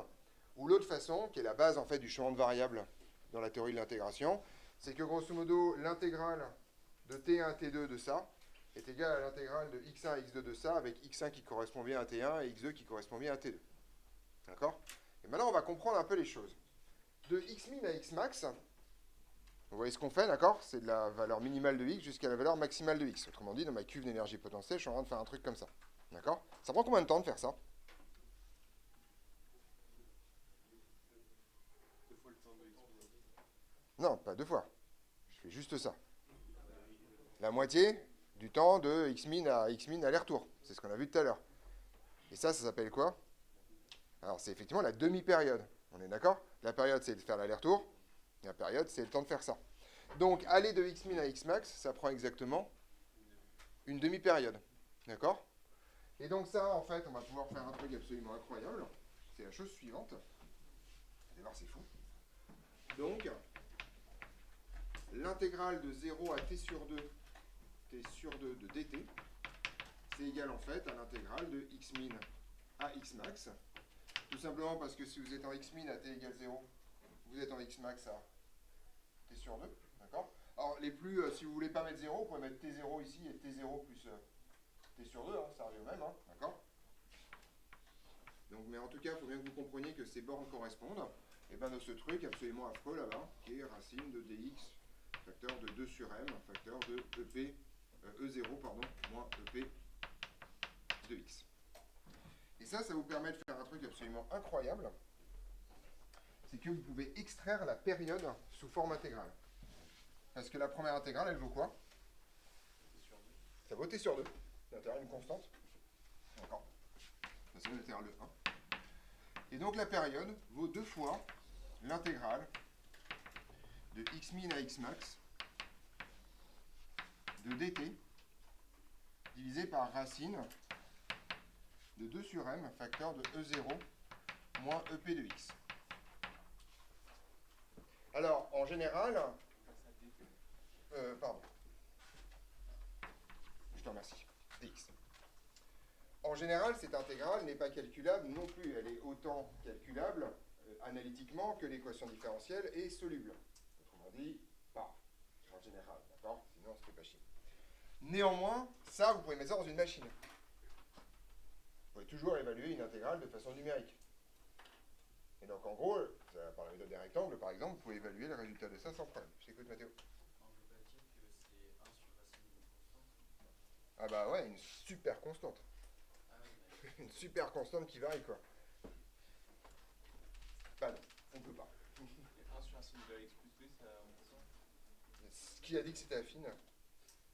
Ah oui, EP de x. PX, c'est un con, ça, en général. Pas affine du tout. Ah si, 1 sur racine de x plus b, je suis hyper content. Mais sauf qu'en fait, si j'ai une énergie potentielle qui est une fonction affine, c'est-à-dire que j'ai une force constante. Alors, résoudre un problème avec une force constante, si tu veux, j'ai pas besoin de me coltiner des intégrales et des machins comme ça. Si tu veux, pas me poser des millions de questions. Par ailleurs, une force constante, ça fait une énergie potentielle affine, si tu veux. Le côté minimal d'une fonction affine,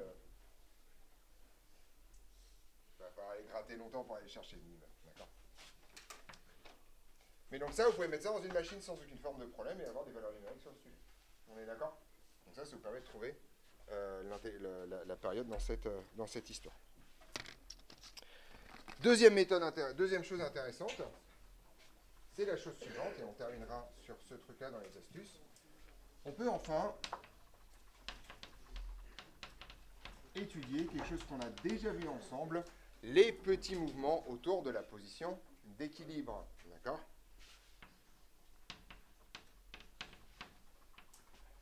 On peut enfin étudier les petits mouvements autour de x équilibre. En effet, et là vous avez une formule absolument incroyable. Alors attention là, accrochez vos ceintures parce que ce qu'on va faire maintenant, ce qu'on va voir maintenant, ça a une portée tellement énorme que grosso modo vous pouvez étudier l'intégralité de l'univers comme ça. D'accord? C'est extrêmement brutal cette histoire. En effet, donc EP de x, vous pouvez l'écrire comment si vous avez suivi l'histoire? Donc, vous vous souvenez, on avait fait l'histoire de développement limité, on a vu ça mardi matin, si je ne me trompe pas. Et donc, on va se limiter cette fois à l'ordre 2, tout simplement, parce qu'en fait, on va avoir envie de dériver ce truc-là après. Donc, EP de x, ordre 0. Donc là, je développe autour de xe. D'accord? Donc, grosso modo, c'est comme si j'avais posé une variable y qui était x moins xe et je développais autour de 0. D'accord? Donc, premier terme, c'est EP de xe, d'accord? Ça c'est l'ordre 0, très brutalement. Ensuite, ça sera la dérivée de EP par rapport à x en xe, d'accord? Que multiplie x moins xe. Donc ça c'est une généralisation du théorème qu'on a vu en 0. Encore une fois, si vous voulez vous en convaincre, vous posez y égale x moins xe. D'accord? Et vous aurez donc EP de y qui est égal à EP de 0, puisque quand x vaut xe, y vaut 0. Plus la dérivée de EP par rapport à x en 0, facteur de y valeur x moins xe, ça donne la même chose. D'accord? C'est la même version. Plus la dérivée 1/2 de la dérivée seconde de EP par rapport à x2 en xe, facteur de x moins xe au carré. D'accord? C'est le développement de Taylor-Young de EP autour de xe à l'ordre 2. Et alors maintenant, on va commencer à rigoler un peu. EP de xe, ça vaut EP de xe. D'accord? C'est la conversion qu'on a eu avec Camille tout à l'heure. La valeur de EP à l'équilibre est une valeur quelconque. On s'en fout complètement. Par contre, ça là, ça vaut combien ça? Ça vaut 0. Parce que vous avez une position d'équilibre, et une position d'équilibre, par définition, c'est le moment où votre dérivée est nulle. D'accord? Mais j'ai encore mieux que ça. Donc déjà, on va l'écrire. Ce truc-là, ça vaut 0. Deuxième question, si ce truc-là est non nul, quel est son signe? Regardez votre dérivée, d'accord? Vous avez une fonction qui présente un minimum comme ça. D'accord? C'est une position d'équilibre stable. Donc, votre dérivée, ici, elle est... Non, ça c'est la fonction qui est décroissante. Votre dérivée est... La fonction, elle est convexe, donc c'est forcément positif. Oui, bah ça c'est le théorème rapide, d'accord? Mais on va essayer de refaire comprendre ça. Votre dérivée, ici, elle est négative. Ici, elle est nulle. Ici, elle est positive. Donc, dérivée, c'est une fonction croissante. Autrement dit, si votre dérivée est une fonction croissante, ça signifie que sa dérivée seconde est une fonction positive. D'accord? Donc ce truc-là, a priori, est positif si c'est non nul. Parce que ça peut être nul et sinon... En fait, une fonction convexe, ça signifie que la première dérivée non nulle est positive. Mais ça peut être la dérivée troisième, la dérivée quatrième. Je t'envoie x puissance 4 par exemple, où il faut descendre vachement bas. Mais... Et ça, c'est strictement positif, d'accord? On est au clair là-dessus? Donc, bon, en fait, je vais passer là-bas. Voilà. Donc ça, c'est un truc extrêmement... Je t'écoute. Parce que la dérivée est croissante. Bah, tu passes de négatif à 0 à positif, je ne sais pas comment ça peut être autrement que croissant. Voilà.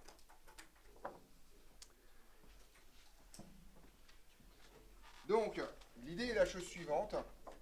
On peut toujours écrire, disons, dans l'approximation des petits mouvements,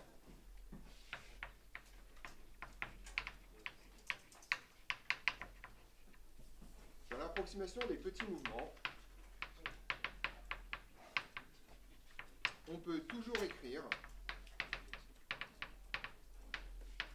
que l'énergie potentielle en X, c'est à peu près égal à l'énergie potentielle en X plus K sur 2 X moins X au carré avec K qui est égal à la dérivée seconde de l'énergie potentielle par rapport à la position évaluée en X et qui est strictement positif. Ça vous rappelle rien, cette énergie potentielle? Oui, Samy?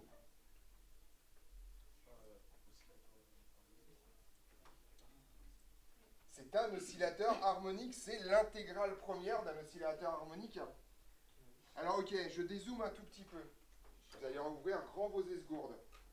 Tout système mécanique présentant une position d'équilibre stable peut être décrit au voisinage de cette position par un putain de ressort.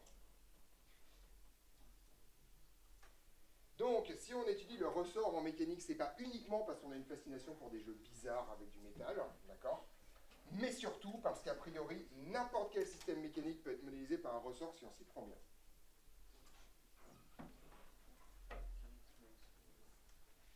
D'accord? Tout simplement parce que dans la nature, il n'existe que des systèmes mécaniques avec au moins une position d'équilibre stable, sinon il n'existe pas. D'accord? Voilà, c'est pas très compliqué. Par exemple, pour vous donner un exemple qui n'est plus au programme, mais c'est un peu dommage, la trajectoire de la Terre autour du Soleil peut être décrite par un oscillateur harmonique si la variable c'est 1 sur R. Et en fait, vous oscillez autour de la position d'équilibre qui est un cercle, et cette oscillation c'est une ellipse. On peut déterminer les oscillations. C'est plus compliqué que ça, mais complètement. On pousse ça sans problème. En fonction du temps, non. Voilà. Ça marche hyper bien, d'accord? Donc ça, c'est extrêmement puissant comme histoire, d'accord? Et ça vous permet de trouver l'équation différentielle du mouvement. Comment on fait?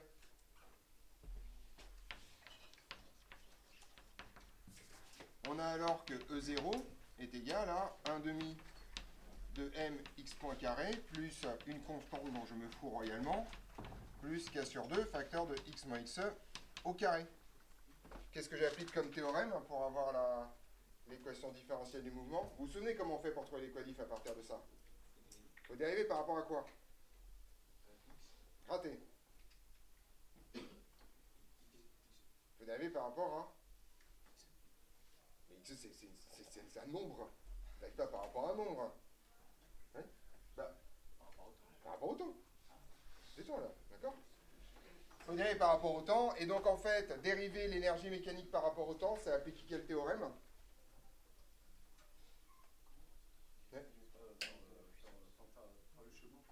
Non, non, non. Dériver l'énergie mécanique par rapport au temps, vous avez un théorème qui commence par d2m sur dt égale.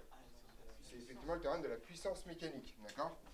On applique le TPM, et vous avez donc que 0. On est parti. On revoit ça pour la dernière fois, enfin pas pour la dernière fois. Vous allez le revoir tout le temps, mais en cours, c'est la dernière fois. Qu'est-ce qui se passe quand je dérive ça? Par rapport au temps. Effectivement, ça donne m... Non, il manque des bouts. mx point point x point, on est d'accord? Simplement parce que c'est la dérivée de u carré, donc ça fait u prime, enfin 2u prime fois u, d'accord? Qu'est-ce qui se passe avec ça? Ça dézingue, d'accord? D'où le fait qu'on s'en fout littéralement de la valeur de l'énergie potentielle en XE, puisque ça n'a aucun intérêt dans la suite des événements. Et qu'est-ce qui se passe quand je dérive ça? Il y a un carré là, n'oubliez pas le carré. Hein. Donc c'est encore une forme en u prime, enfin en u carré. C'est kx, ah oui, effectivement. Si vous avez bien pigé que c'était un ressort, ça fait k facteur de x moins xe. Non, il manque un bout. Hein. Effectivement, fois x point. D'accord? C'est la même méthode que celle qu'on a vue dans l'intégrale première dans les deux sens. Vous vous souvenez? Résultat des courses. Vous pouvez toujours dans cette histoire mettre en facteur quoi? X point. Et là, vous avez deux cas. Soit x point égale 0, qui là, pour le coup, vous vous souvenez, j'avais un peu mis ça sous le tapis, le truc qu'on trouvait toujours x point égale 0, mais là, c'est quoi un système où x point égale 0? C'est un système qui ne bouge pas, d'accord? Ça, c'est l'équation de l'immobilité, et c'est normal. Si votre système ne bouge pas, alors son énergie mécanique est conservée. Donc c'est normal que la conservation d'énergie mécanique vous raconte, enfin, un des cas qui vérifie la conservation d'énergie mécanique, c'est ça. Donc ce truc-là, alors très souvent dans les bouquins, on dit ça c'est la solution triviale, on s'en fout, c'est pas vrai en fait, c'est hyper important. Si on ne trouvait pas ça, ça veut dire qu'il y aurait une connerie quand même. D'accord? Donc ça, moi j'appelle ça l'équation de l'immobilité. Et c'est pas parce que ça ne nous intéresse pas que c'est pas important que ça existe. D'accord? Mais effectivement, ça ne nous intéresse pas trop. Un système immobile, on sait le décrire, c'est pas foufou. D'accord? Et la deuxième partie, c'est la chose suivante. mx seconde plus kx est égal à kxe. Et qu'est-ce qu'on reconnaît là? Un magnifique oscillateur harmonique avec oméga 0 qui vaut quoi? Ni l'un ni l'autre. Ah, non plus. Non plus. Arrêtez de tirer au pif et réfléchissez, merde! Ah, mais ça m'énerve ça! Putain, vous allez me faire tout le dico quoi! Dans 3 minutes, c'est ananas et kangourou qui sortent quoi. Bon. Oui? Vas-y. Racine de K sur M. Non mais, le bien, vous le savez en fait, c'est juste que... C'est... Je sais pas, quand je vois ça, je me dis, mais le matin ils s'habillent, les gens ils mettent leur blouson, puis ils font « Ah merde, j'ai pas mis mon slip, c'est con, je me suis encore trompé dans l'ordre, réfléchissez avant de faire un truc, c'est pas possible quoi. » Voilà. Vous vous dites, ah tiens, il faut toujours que dans les quadifs, le coefficient là, il vale 1. Ce serait peut-être pas mal. Et puis aussi, vous pouvez vous dire que tiens, c'est marrant parce que d'après ce qu'il raconte depuis le début, K, ça a l'air d'être une énergie divisée par une longueur au carré. Et bon, il manque un peu des bouts là. Il y a des kilos là qui sont... Voilà. Qui sont pas partis. On est d'accord?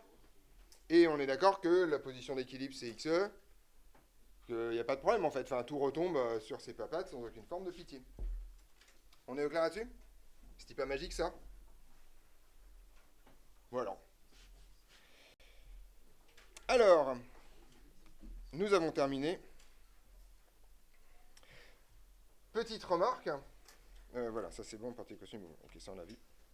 Vous avez une toute dernière question qui vous raconte donner la méthode pour déterminer la stabilité des équilibres à partir de l'équation du mouvement. Là, on l'a fait dans un sens où, grosso modo, on a supposé que K était positif. Mais est-ce que le fait que K soit positif a un impact quelconque dans notre calcul? Nulle part, en fait. Et ça, c'est un truc absolument génial. Vous pouvez faire votre développement limité de l'énergie potentielle. Vous ne posez pas trop de questions. Vous dérivez comme des brutasses, vous tombez sur l'équation différentielle et vous posez la question de savoir si ça, c'est positif ou pas. Si c'est positif, votre équilibre est stable. Si c'est négatif, votre équilibre est instable. Parce que la stabilité de l'équation différentielle, c'est exactement la même chose que la stabilité de la position d'équilibre qu'elle décrit. Ouais. Si K est négatif, du coup M il sera forcément négatif. La masse négative, il faut se lever tôt quand même. Hein. Non, ça veut dire qu'un équilibre est instable. Autrement dit, tes solutions ne convergent pas. Ce qui est génial, vu que c'est un état de diffusion, donc c'est normal que la variable tende vers l'infini quand tu tend vers plus l'infini. Il n'y a pas de oméga 0. On pose oméga 0 que si c'est positif, sinon ça ne marche pas. Voilà. On s'arrête net tout de suite. D'accord. Donc en fait, si vous avez des coefficients qui ne sont pas du même signe, vous n'avez pas le droit de poser oméga 0 carré égale ça. Enfin voilà, c'est juste interdit, d'accord. Vous bricolez pas. Vous pouvez poser oméga 0 égale moins ça s'il n'y a que ça pour faire plaisir. Mais c'est plus un oscillateur harmonique, au contraire. C'est un système avec des exponentielles qui divergent quand même. Avant que ce soit un cosinus, il va falloir se lever tôt. Puisque un cosinus, par essence, c'est un chouï borné quand même. Un peu quoi. On est d'accord là-dessus? Ouais. Donc si c'est instable, on peut rien en faire. Si c'est instable, on peut rien en faire, ça prouve que ton approximation des petits mouvements est fausse. C'est pas qu'elle est fausse, c'est que l'approximation des petits mouvements consiste à dire qu'on va toujours rester pas trop loin de la position d'équilibre. Si dès que tu pousses, le truc se barre à perpète les oies, le côté pas trop loin de la position d'équilibre, si tu veux, l'infini, c'est quand même toujours un chou loin. Donc, en fait, ça veut dire que ce que tu as supposé dans ton calcul sera valide extrêmement peu de temps. Et donc, globalement, tu ne veux pas décrire ça comme une oscillateur harmonique, etc., etc. Encore une fois, je rappelle que c'est toujours une question de modèle. Je reprends sur ce truc-là, parce qu'on m'a fait une remarque hier, enfin, oui, ou avant-hier, ou je ne sais plus quand. Ceci, histoire que M. Lévy ne m'engueule pas, ne veut pas dire c'est un équivalent. Un équivalent, c'est qu'une seule petite vague. Je vous ai déjà dit en début d'année ce que ça veut dire, c'est j'extrais un équivalent et je remplace mon modèle par le nouveau modèle. C'est ça que ça veut dire. Il y a deux étapes dans cette histoire. D'accord? Dont une étape qui ne concerne pas les mathématiciens, vu qu'eux, par définition, ne font pas les modèles, puisqu'il y a preuve du contraire. Le réel, ça ne les intéresse pas. D'accord? Donc on arrête de me faire chier avec les petites vagues. D'accord? Je fais ce que je veux. D'abord, là. Voilà. D'accord? Donc c'est pas un équivalent uniquement ça. C'est un peu plus que ça. Donc revenez pas de l'autre côté avec un tilde en trop, là. Sinon, vous allez vous faire tuer par M. Lévy, pour le coup. Qui a quand même... à partir de janvier, il arrive armé encore, hein, je vous rappelle. Et ouais, il tue les gens qui font des doubles vagues. Ça arrive. Ça évite d'avoir des conseils de classe difficiles, par ailleurs. Faites attention, hein. Il devient dangereux après, monsieur Lévy. C'est dangereux, les mathématiciens. D'accord? On est au clair là-dessus, c'est bon? Alors, vous avez deux applications à faire dans vos questions de cours. D'accord? Ce qui m'intéresse, c'est qu'on commence à faire le pendule simple pendant les trucs, mais en fait, ce qui va se passer, parce que je pense que c'est beaucoup plus constructif, c'est que vous le fassiez vous-même. D'accord? Donc, ce sera une partie de votre travail de vacances. D'accord? Le premier, c'est l'oscillateur harmonique. Bah oui, vous avez l'air du travail pendant les vacances. Je me dis, merde, c'est pas des vacances, ça? Bah non, c'est pas des vacances, voilà, c'est comme ça. Mais sinon, vous allez vous ennuyer, en fait, en vrai. Franchement.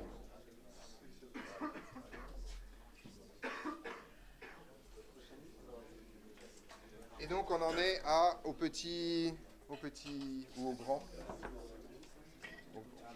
Petit 5 ou grand? Bah, on va faire un grand 3. Non, ah non, on était au grand 1. On était au grand 1? D'accord. Grand 2.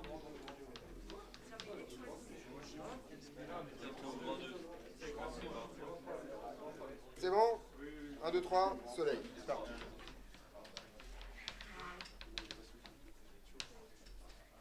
Cas particuliers qui sont des cas d'études. Alors pour le coup, ces deux exemples-là sont des exemples ultra simples, d'accord, globalement, et les deux que vous allez avoir, je vais vous les présenter, d'accord?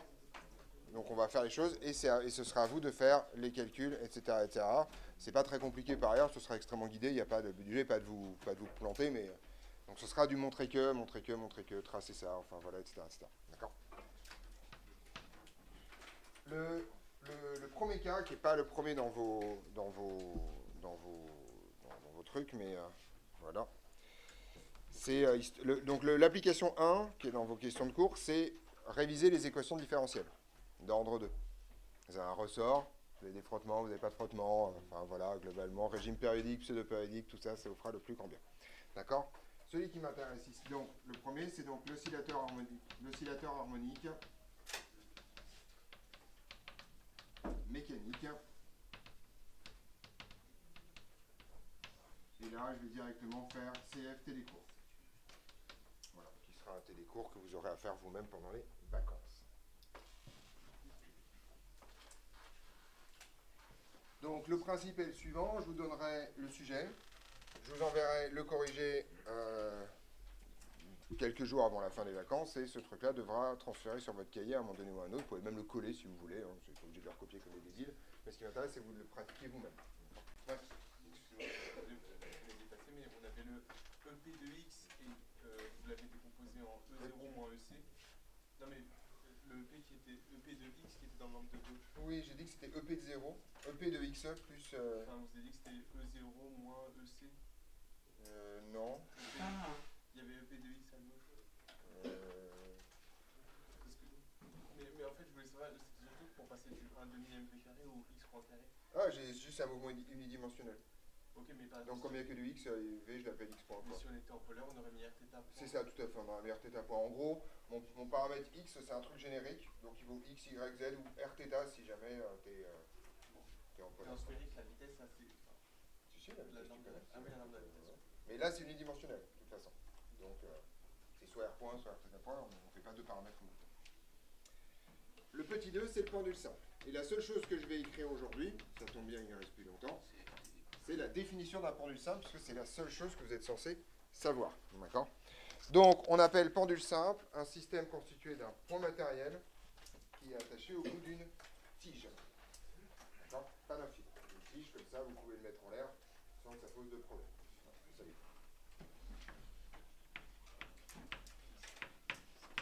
On appelle pendule simple. Donc, il y a deux pendules qu'on verra pendant l'année, le pendule simple et le pendule pesant. D'accord? Vous le faites pendule simple ici. Un système constitué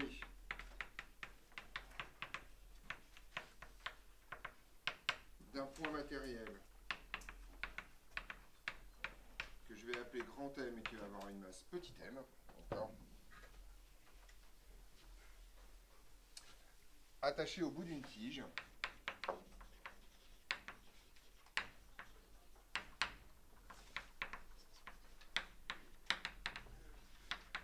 dont l'autre extrémité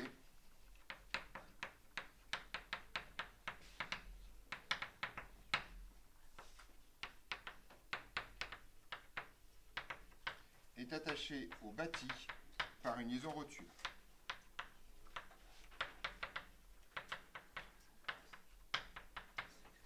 Et cette liaison rotule, on va la supposer parfaite.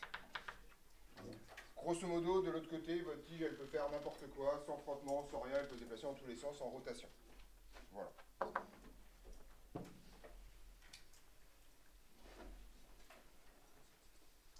Donc, ce que je vais faire pour vous, donc vous avez votre bâti ici, d'accord? Vous avez ici un espèce de point d'accroche où votre tige est là-dedans.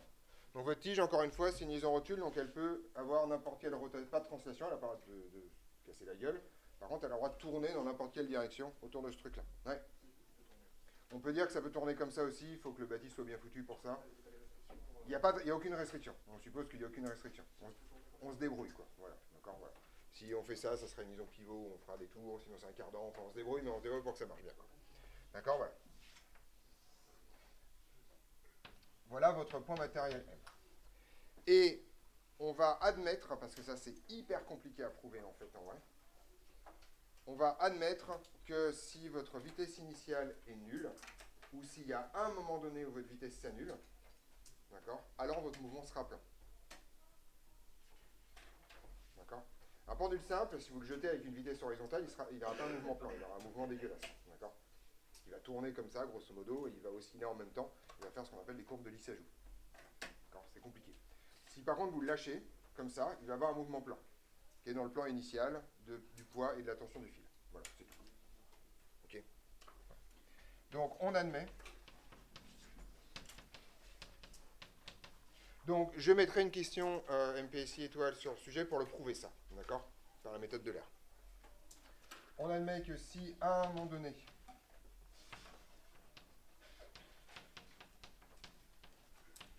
V s'annule,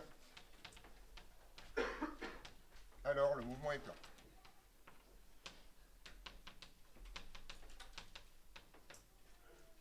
D'accord? Et ça, c'est le seul truc que vous avez à savoir vraiment. Je vous fais le début. On a donc que vaut le référentiel? Ouais, le bâti. On ne se pose pas de questions, hein, le truc qui ne bouge pas. Quel est le système? Le point M, c'est un peu la gigantesque définition du pendule simple. Donc ne me mettez pas la tige dedans, etc. etc. D'accord? Le système, c'est vraiment le point M. Quel est le système de coordonnées? J'avais besoin de faire ça avant. On va effectivement se placer en coordonnées polaires. Parce que si effectivement le mouvement n'était pas plan, je me serais placé en coordonnées sphériques. D'accord? Pour avoir un truc, machin chose. Ici, en l'occurrence, comme mon mouvement est plan, je vais me restreindre aux coordonnées polaires. D'accord? Et donc, je vais définir mes coordonnées polaires et on les définit toujours de la façon suivante. Alors, il y a un truc facile, c'est ER. ER va être comment? Ouais, collinaire à OM, effectivement. Donc, je vais mettre O ici, je vais mettre M ici. Mon vecteur ER, c'est pas très compliqué, il va être comme ça. Et ensuite, on définit toujours θ avec pour origine la verticale descendante. Autrement dit, θ, il va être comme ça. Ce qui signifie que cet axe-là, c'est qui? Celui qui descend là? C'est X, effectivement. D'accord? Et que votre Eθ, il est comment? Voilà, il monte comme ça. C'est-à-dire dans la direction où M se déplace lorsque θ augmente. On est d'accord là-dessus? Voilà vos systèmes de coordonnées. Et on va faire un bilan des actions mécaniques. Encore une fois, à votre stade, faites-le en liste complète, d'accord?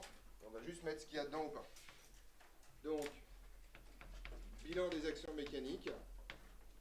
Qu'est-ce qu'on a? Première force qu'on a, point effectivement, qui, si je le projette facilement en cartésien pour l'instant, va valoir quoi? MGEX, effectivement, sans aucune forme de problème, puisque j'ai dit que X était la verticale descendante, donc ça pointe bien vers le bas. Maintenant que vous êtes fort et forte en projection, cos θ ER, moins sin θ, pourquoi oui, c'est ça, moins sin θ Eθ, pardon, c'est tout à fait vrai, c'est toi qui reste. Cos θ ER plus sin θ Eθ, de la méthode que vous voulez, d'accord? Qu'est-ce qu'il y a Alors, s'il n'y avait que ça, mon truc se casserait la gueule, d'accord? Ouais. Effectivement, il y a la tension de la tige, dont on sait quoi? Ça, effectivement, comme c'est une tige, elle peut changer de signe a priori, d'accord? Et donc ce truc-là, on va l'appeler T110 RER. La seule chose que vous savez, c'est qu'elle est collinaire à la tige et point barre. Est-ce qu'on a une tension du ressort? On comprend qu'il y a un ressort, d'accord? Est-ce qu'on a une réaction de support quelconque?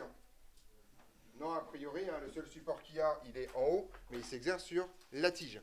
D'accord? Donc le système M, lui, ne voit pas de réaction de support. Est-ce qu'on a une interaction gravitationnelle quelconque? C'est une question piège. Oui, mais... Non, on la néglige pas. Oui, mais elle est dans le poids. Non, on la néglige pas, elle est là-dedans. D'accord, voilà. Oui, mais elle est déjà dans le poids. Est-ce qu'on a, je sais pas, bah, c'est à peu près tout. On a fait le tour des forces qu'on est censé connaître. Ouais. Et on met pas de frottement dans cette histoire. Si je vous en parle pas, il n'y en a pas. Voilà. Vu le contexte, mouvement conservatif, voilà. D'accord. On pourra les mettre après si on veut, mais voilà. Ouais.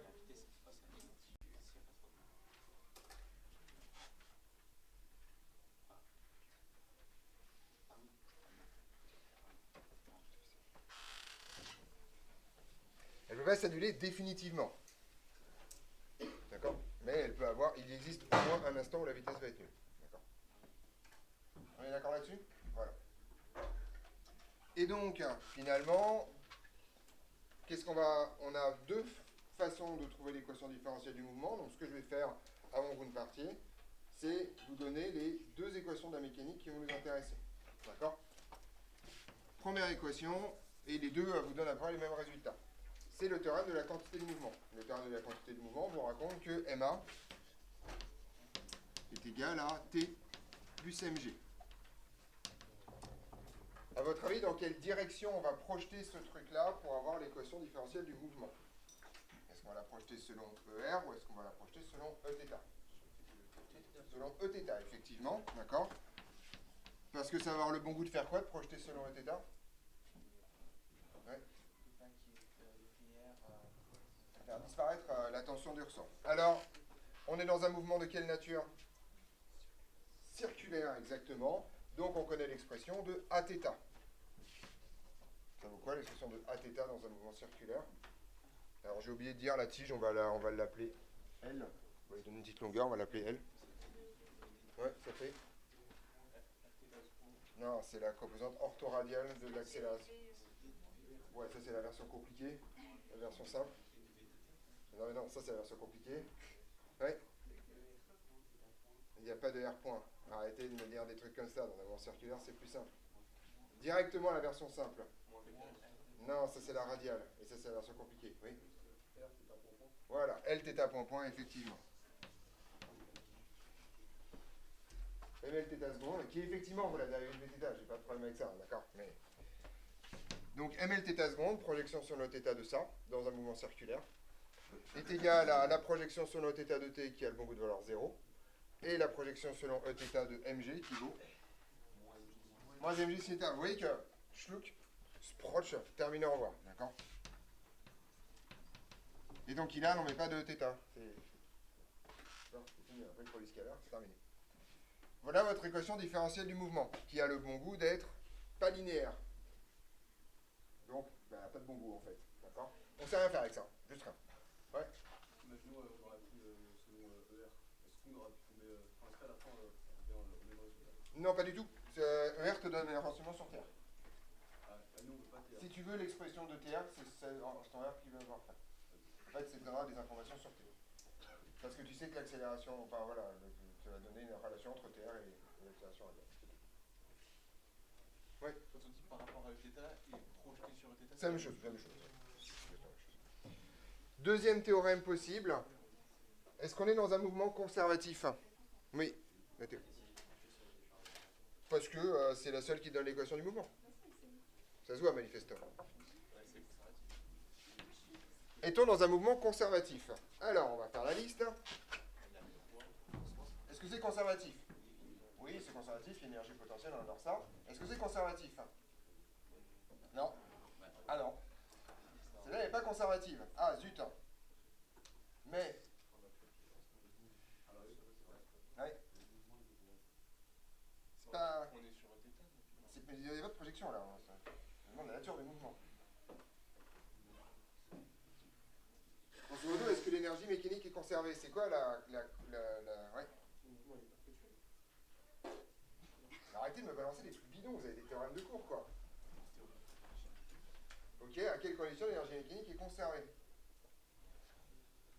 Ça s'appelle le corollaire de l'énergie mécanique. C'est dans votre cours. On est d'accord que c'est dans votre cours.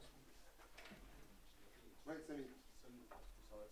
Si seules les forces conservatives travaillent. C'est ça le théorème.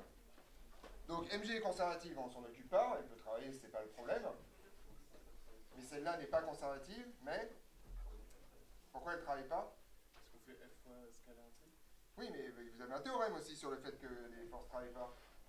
Et si on fait Que vous apprenez pas votre cours et que ça se voit. mais T scalaire V c'est égal à 0. Oui, T scalaire V c'est égal à 0, effectivement. Une force ne travaille pas si seulement si elle est toujours perpendiculaire à la direction du mouvement. Vous avez un théorème dans votre cours sur ce sujet aussi, on est d'accord? Il doit être un peu avant. Donc effectivement, celle-là elle est conservative, donc c'est cool. Celle-là elle ne travaille pas, donc c'est cool. Donc l'énergie mécanique est conservée.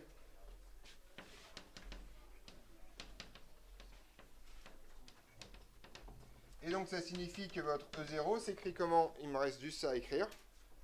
1,5 de mv carré, ça s'écrit comment ici?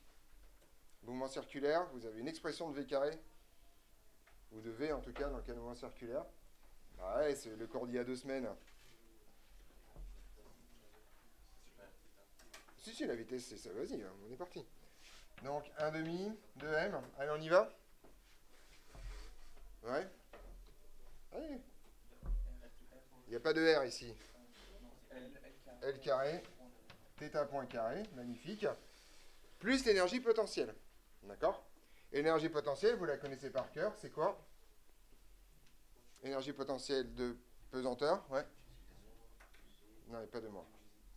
C'est mgz ascendant. Donc, c'est mgz ascendant, d'accord? Et z ascendant, c'est égal à quoi ici? C'est égal à moins x, effectivement. Et comment je fais pour calculer x en fonction des coordonnées polaires? Par définition de x, c'est quoi la définition de x? Je pose toujours la question, ouais. C'est effectivement m scalar x. Et là, vous regardez votre OM, vous regardez votre OX, ça fait quoi m scalar x? Ouais. L cos θ, effectivement. Toujours pas de R. Moins L cos θ. C'est comme ça que ça marche. Vous ne posez pas de questions. D'accord? Résultat des courses, ce truc-là vaut 1/2 de m L carré θ point carré moins mgl cos θ. Et vous êtes parti pour... Vous pouvez donc à partir de ce moment-là, ce que vous demandez de faire, là je vous laisse partir, c'est tracer l'énergie potentielle, trouver les positions d'équilibre stable, instable, les points de rebroussement, l'expression de forme intégrale de la période, enfin voilà, tout ce qu'on a fait dans le paragraphe précédent. Mais pour ceci, vous attendrez la fin du week-end, le temps que je fasse ça.